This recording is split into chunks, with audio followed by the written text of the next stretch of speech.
Where does the witch's hat come from? Hi, I'm Sandra from MysteryWitchSchool.com, and if you want to establish a deep Wiccan practice that connects you to nature, your authentic self and the divine, hit the subscribe button below so that you don't miss anything.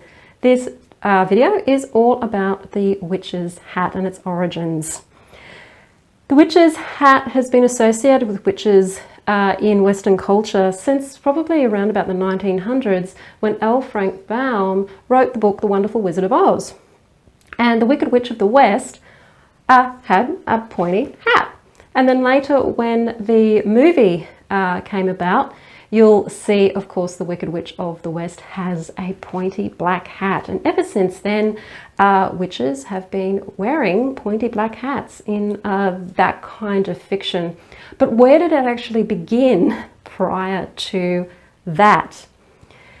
Conical hats are popular headdress in many cultures in the past. They're often associated with people who were of high importance, and some theories are that conical hats actually symbolize the pineal gland, which connects us like an antenna to the Akashic records and to the universe, our intuition, and it's a very important part of our ability to be able to connect with the universe.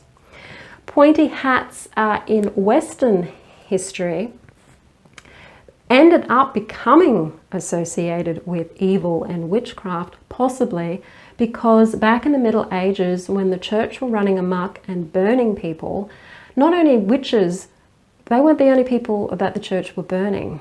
In fact, when you look at the depictions of the women who were being burned at the stake, or anything in history that's written about witches, they generally were naked and not wearing anything on their heads at all. But during that same time, the church were persecuting Jewish people as well, and they actually made the Jewish people wear conical hats so that people knew that they were Jews. And back then, the church associated Judaism with devil worshipping and evil, and they were promoted as being devil worshippers and being evil people. And that is most likely how it got associated with things unsavory. So it's got anti-Semitic roots here in this hat. So that's something to think about from a political point of view. There's another theory as well about how it got associated with witches, and that is there were also women who were brewers of beer, and that when they went out and sold their beer in the marketplace, they wore these conical hats so that people could see them in the crowd, and they knew, okay, I want the beer. Oh, there's somebody wearing a black pointy hat. They're the beer seller. So you'd go over and you'd buy the beer. Because the women were apparently very successful with their small business, as many women are generally successful at business, it created a lot of competition with the men who were also in competition for this particular trade. And the theory is that in their jealousy, they actually ended up trying to destroy the female brewers industry by calling them witches and associating them with devil worship and all the rest of that. So that is another theory as to how the hat got associated with witchcraft. But by and large, in modern history, it comes from the Wizard of Oz. It's totally fiction. You'll see it come up a lot in all sorts of fun things. I mean, it's there in Harry Potter.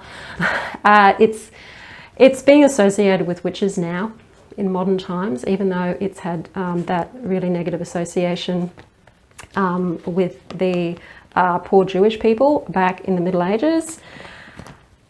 And witches don't really wear them, okay? Real witches don't wear these pointy hats, except maybe at Halloween, okay? When everyone tends to wear them because, you know, that's what you do at Halloween. So yeah, that's the history of the witch's hat. I bought this one at Woolworths, and apparently it's a kid's size hat, so it's not actually the full-sized thing. And yeah, they're fun to wear at Halloween, so enjoy your Halloween witch's hat. And that is the episode on the witch's hat. If you want to find out more about being a witch or a Wiccan, I have a lot of videos here on YouTube, so do spend some time watching those videos. Plus, I also do Facebook Lives over on my Facebook page, which is soon to actually become a Facebook group.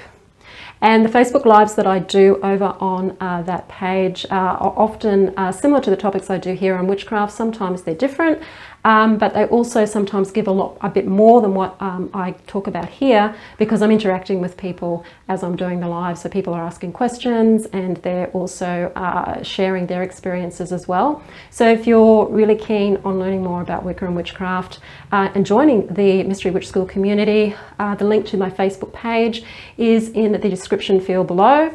Once it becomes a group, I'll probably have the link to the group in the description field below, but that's a few weeks away from the time of making this video. If you enjoyed the video, hit the like button, share it with your friends. Don't forget to subscribe. I'll see you on the next one. Blessed be.